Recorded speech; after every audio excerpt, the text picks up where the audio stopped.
No DQ Galaxy. We are live with a recap of Monday Night Raw for September 11th, 2023. Shout out to everybody watching this, whether it's live or on demand. I appreciate your viewership and support. Let's get into what was possibly the end of an era. Looks like this will be the final Monday Night Raw under the McMahon family ownership of WWE, as the Endeavor merger is set to be finalized later this week.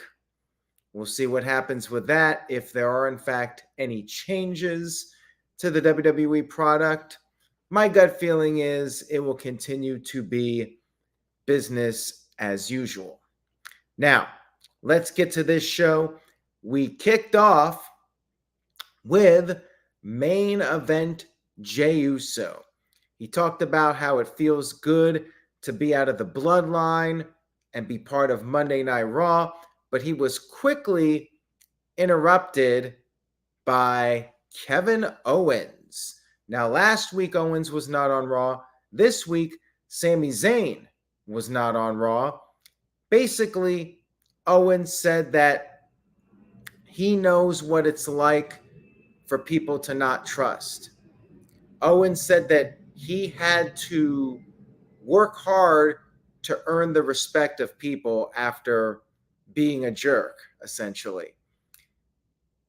He said that there are more people than just Drew McIntyre and Matt Riddle that don't like Jey. More on Matt Riddle later on, by the way. Owens said that it's not going to be easy for Jey to gain that respect. He is going to have a long way to go when it comes to getting Kevin Owens' respect. Now, Judgment Day interrupted. They came down and they were trying to stir the pot. Finn Balor defended Jey, said that he respects Jey. Priest said that the door is always open for Jey Uso in Judgment Day. He cited Dominik Mysterio as an example, how Dominik became a champion. Dominik got on the mic and was, as you might expect, booed out of the building by the fans. And Owens was ready to fight. He was willing to fight any of them. Jey said that he's willing to fight as well, and he'll earn Owens' trust. Owens agreed to a tag match. A fight broke out, and that led to our first match of the evening. Kevin Owens teaming up with Jey Uso against Finn Balor and Damian Priest, the tag team champions. Basic match here. The idea was that Kevin Owens and Jey Uso were working pretty well together. Judgment Day with some heel tactics like Damian Priest getting on the apron. Jey went for a frog splash, but Balor got his knees up. Eventually, Jey was able to tag out to Kevin Owens. Owens hit a brain buster off the top rope to Finn Balor, and he was perhaps on the verge of winning with a stunner, but was not able to hit it. And then Jey Uso came in the ring, went for a super kick, but accidentally hit his partner. And that led to Balor scoring the pinfall victory on Kevin Owens with the coup de grace. The plot thickens here. Owens was hobbling, he was hurt, and he basically walked away from Jey Uso. Now, backstage, Jey Uso apologized to Kevin Owens, saying it was an accident. Owens was not having any of it. He told Jey to go find his new bloodline, the Judgment Day. Solid opening segments here, and I am enjoying this storyline with Jey Uso. Who can he trust? Can anybody trust him? How is this going to play out? We'll see what happens with this, but I am definitely intrigued with it. We had footage shown of Gunther winning against Chad Gable on last week's show, and Imperium arrived in style. Imperium were wearing suits. We had a 9/11 video package. My condolences to the victims of 9/11. Definitely a somber anniversary. We had The Miz versus Tozawa, which was a rematch from a few weeks ago. And it was what it needed to be. Miz gets his win back over Tozawa, in case you ever thought that maybe Tozawa was even close to being at the Miz's level. I mean, I really don't think anybody saw that as anything more than a fluke victory, but this match happened and Tozawa got in a little bit of offense, but yeah, Miz won. Not much else to say about it. He hit the skull-crushing finale not once, not twice, but 3 times. And the third time he went M-I-Z, like LA Knight. They have their rematch coming up on Friday, and maybe Miz actually gets a win over LA Knight. They'll have some kind of shenanigans. We'll see. Not really interested in seeing them wrestle again, but guess LA Knight needs somebody to work with right now, and I guess that's it. Not much else to say about it. We had Raquel interviewed backstage, and she said that this time Dominik will not be able to help out Rhea Ripley in the championship match, which they did say was going to be the main event of the show. Now, last week when they announced this stipulation, I'm like, well, what's stopping Finn Balor or Damian Priest or anybody else from interfering? It's just Dominik. So, you kind of sense that somebody is going to interfere. Doesn't have to be Dominik. It can be anybody. And we'll get to that in just a few moments. We had a Shayna Baszler backstage interview, which was interrupted by Chelsea Green. And she said that her partner has not been cleared, so she wanted Shayna Baszler to be her new tag team partner. Baszler basically said no, challenged Chelsea to a one-on-one match, and then left. Piper Niven, who is in fact Chelsea's partner, she was gone for 1 week, not cleared. She was back this week and took her title and said she is in fact medically cleared. More on this in a few moments, the tag team women's division. We had Imperium's celebration of Gunther officially becoming the longest reigning Intercontinental Champion. They had columns set up in the ring. They had pyro going off. He talked about rewriting history, but he was quickly interrupted by Chad Gable. Chad Gable basically wants his rematch. He's fired up now. Tears were running down his daughter's face, and he vowed to beat Gunther one more time. He did it a few weeks ago via countout. He vowed to beat Gunther again and said next time his daughter will be walking out with a smile on her face. And Gunther accused Gable of baiting his kids to get in the spotlight and said that Gable is a terrible father. Now, of course, you say that, the guy is going to snap, and that's what Gable did, but he was outnumbered. Otis ran down, still outnumbered 2-3, and finally, Tommaso Ciampa came down and evened the odds. We had footage shown of Drew McIntyre and Xavier Woods earlier in the day. They were having a heated discussion. Woods wanted a match. Remember, McIntyre threw the chair that hit Woods 2 weeks ago, and McIntyre accepted, but said whatever happens in the ring would not be an accident. And then we also had Otis suggesting that Gable and Ciampa team up with him in a 6-man match against Imperium, and that was set up for later. We then had Drew McIntyre versus Xavier Woods, and McIntyre quickly got the upper hand, Glasgow kiss. He took Woods on the outside, slammed him over the announce table, but after the break, Woods managed to powerbomb McIntyre out of the corner and then came off the top with a leg drop, but McIntyre kicked out, and McIntyre started to build up some momentum. He suplexed Woods several times. Woods did manage to avoid a Claymore, hit a super kick. They went back and forth, trading shots. Crowd was actually chanting, "This is awesome." And McIntyre finally got the win with the Claymore. Clean win over Xavier Woods.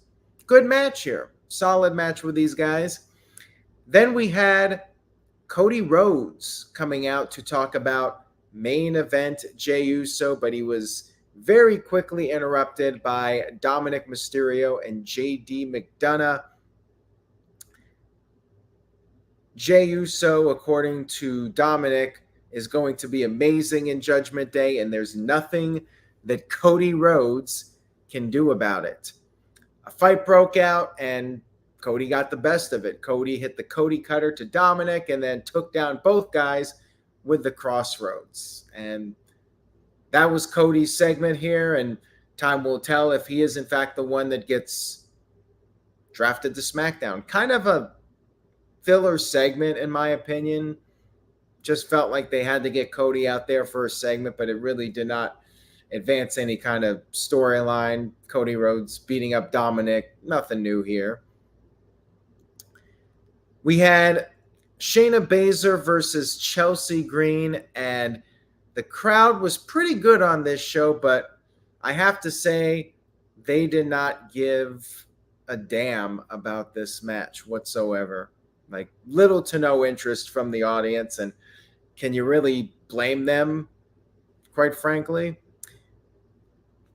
Match was what it was. I mean, does anybody in their right mind think that Chelsea Green is beating Shayna Baszler? Piper Niven was out there and actually shielded Chelsea at one point, and Chelsea very briefly got in offense, like I think one move, and then Baszler quickly won with the Piper's Pit. So there you go. And then afterwards, Piper attacked Shayna.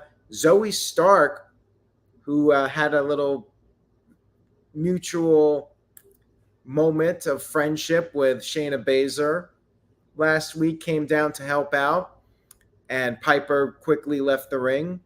Looks like Shayna Baszler and Zoe will be a babyface tag team, which is interesting. But with Rhea Ripley as the heel champion, you definitely could use some babyface challengers. And I could say they win the tag team titles, but I'm not even sure you can save the women's tag team titles at this point. Building Nexus sent in $2 in a super chat. Thank you for that. I appreciate it. Says, do they know what they are doing with Cody Rhodes? I would think they do. I would think that they have a game plan with him and they know what they're doing through WrestleMania 40. I still think we're seeing Cody Rhodes against Roman Reigns at WrestleMania. If I had to bet money on it, it's just, how do you get to that point? Is he going to SmackDown? Is he going to win the Royal Rumble again? I would like to think that they do have a game plan for Cody.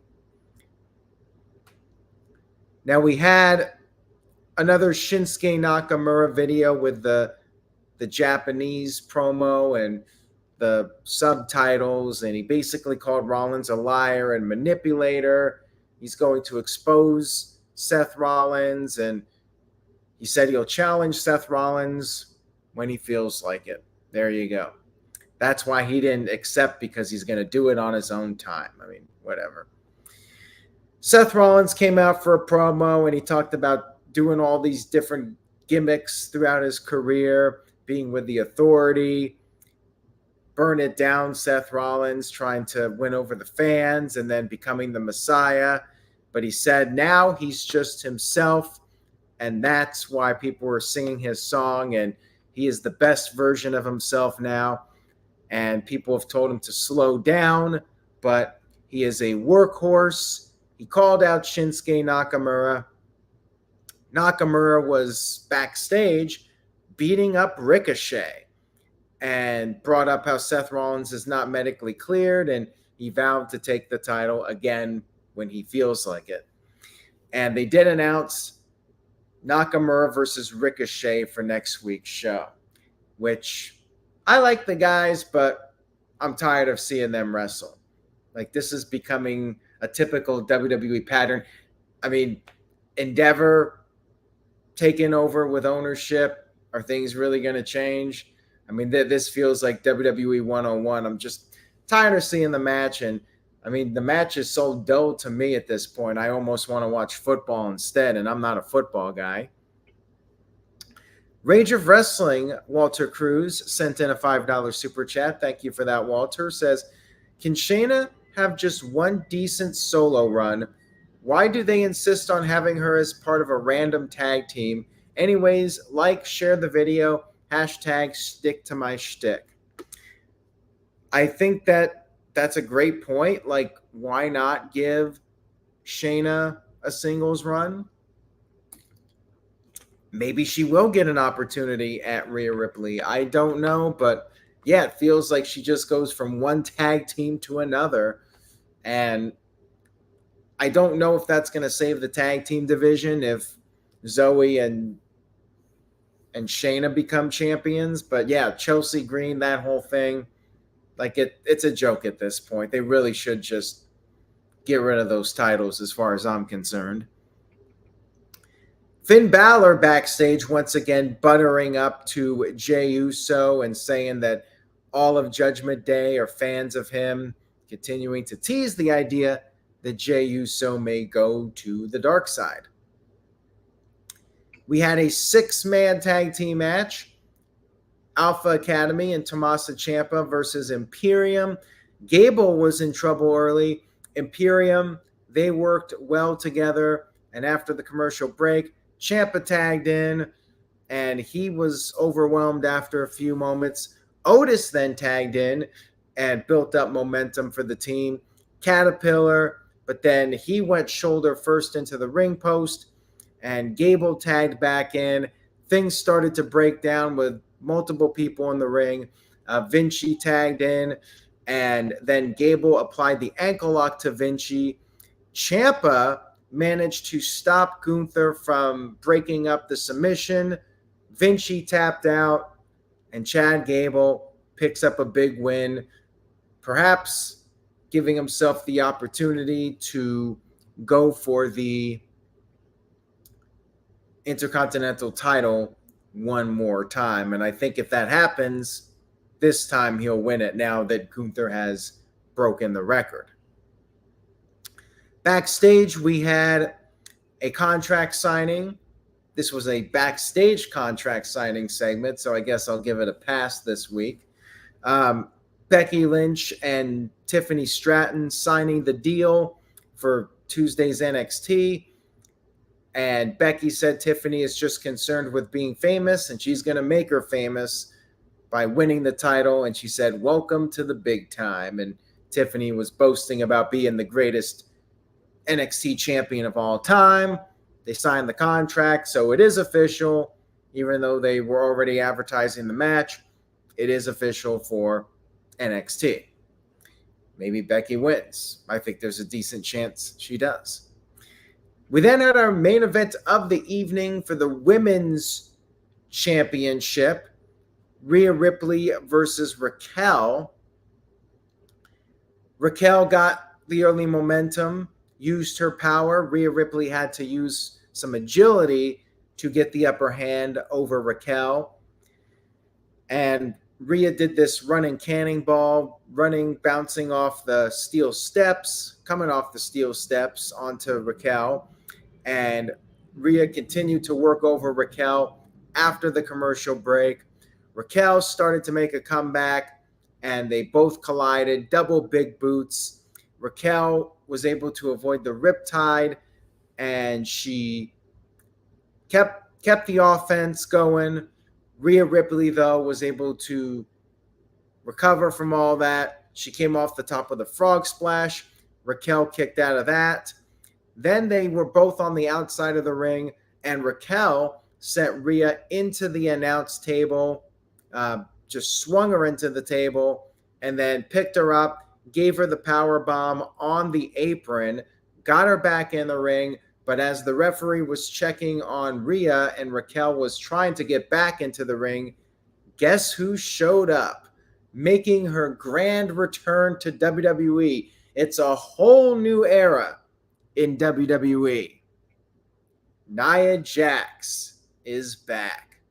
Nia Jax attacking Raquel.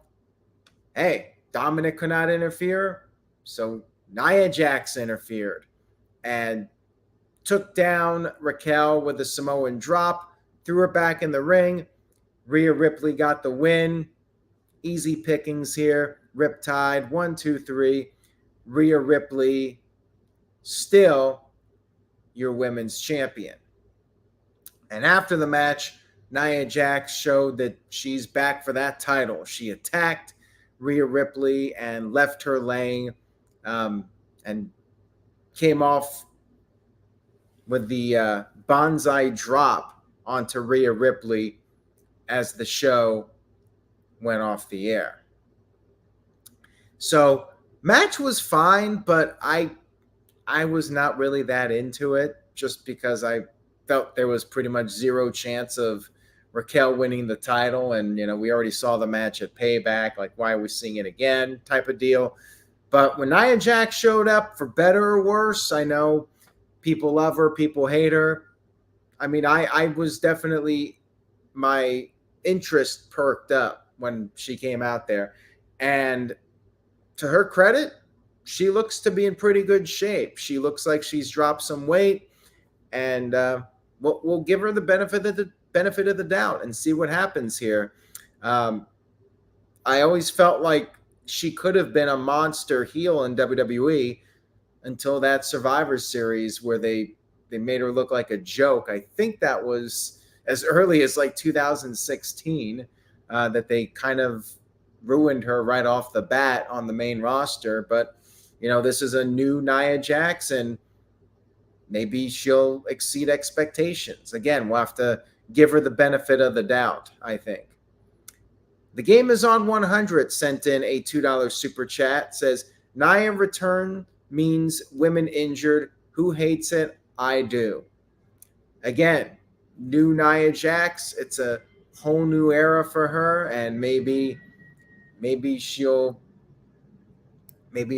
prove people wrong, prove her doubters wrong. I'll give her a chance here. It's something different. At least the show ended with a surprise. I don't think anybody was expecting Nia Jax to show up at the end. Rage of Wrestling sent in a $5 super chat. Thank you for that. Says, one of the legit few times WWE surprised me. I didn't see this coming. No rumors, nada. I'm willing to give Nia a chance, though. Well, there you go. And a comment in the chat room, Kairi Sane is running for her life. I mean, I don't know what to say about that. Nia Jax is somebody that has some credibility, and I think that Rhea Ripley desperately needs some challengers, and I think she's a solid challenger. And we'll see what happens with it. All in all, I thought Raw was pretty good. It dragged on at times. Not that it was bad or anything, just felt like your standard Raw. Nothing too groundbreaking or overly interesting happening. It was just your standard Raw. But because of Nia Jax showing up at the end, I'll bump it up a little bit. I'm going to B-. Good Raw, but nothing too special. And yes, Nia Jax is not like most girls. I hope you guys enjoyed the recap. If you did, please give this video a like and spread the word. Tell a friend about NoDQ.com. It's been a busy few days for me.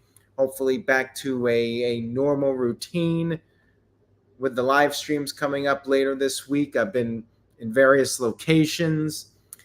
So thank you all again for your viewership and support. I very much appreciate it. Enjoy your week, everybody. Much love to everybody out there. And remember, say yes to NoDQ.com, and I will see you next time.